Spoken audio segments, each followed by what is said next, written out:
Hi friends! Good morning to every one of you. And today is Saturday. And magsiswimming kasi kami ng family ni Mama sa side ng aking mother's side. And ngayon, nakatoka. So, I decided na ipakita yung version ng tokwa sisig ni Jeraya. Good morning! First step, of course, kailangan yung hiwain ang tokwa. At habang inihiwa nyo ang tokwa, make sure na nagpapainit kayo ng mantika. And of course, after nito, after nyo mahiwa at after na mainit na yung kawali, syempre alam naman natin, ilalagay na natin itong tokwa. Ilalagay na natin ang tokwa sa mantika.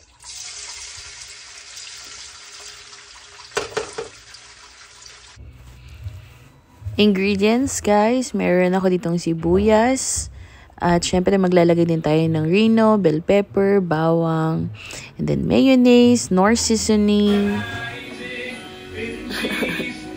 Napapagod na ako mag-sibuyas.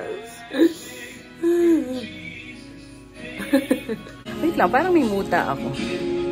Wala naman ano.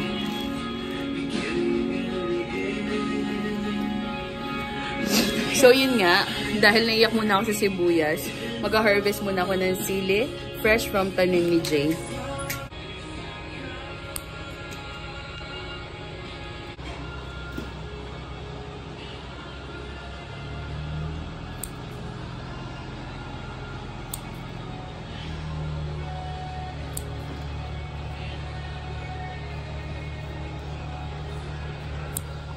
And then guys, nakalimutan kong sabihin sa inyo, bumili rin ako ng chicharon.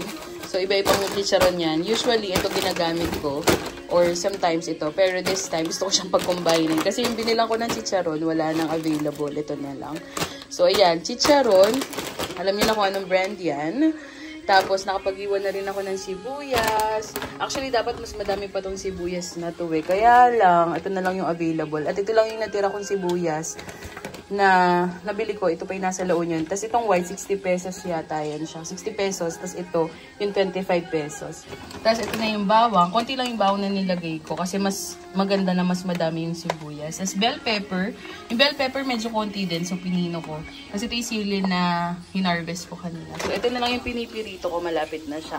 And by the way, nakalimutan ko sabihin na magdadagdag din ako ng oyster sauce sa aking tokwa sisig. Tapos itong liver spread, mas maganda siya kung chicken liver talaga. Like yung atay talaga yung bibilin nyo.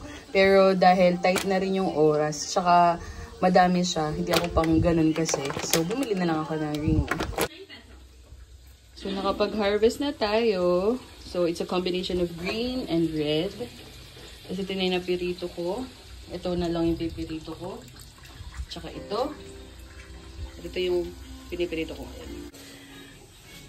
So guys, nandito din yung mga pinsan ko at kumukuha sila ng mangga na babaunin namin. Tingnan nyo. Oh, diba? Galing. Izzy, hi ka nga dyan? Hey! Nakarami na ba? Ayos. Ingat kayo dyan.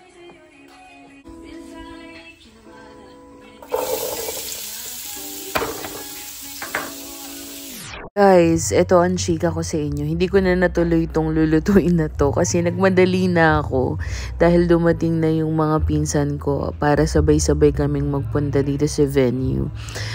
Ang ending, hindi ko talaga natapos yung luto na yun kasi bigla ako talaga nagmadali. Like, sobrang nagmadali. Pero thank God, sold out naman ang ating tokwa sisig for today.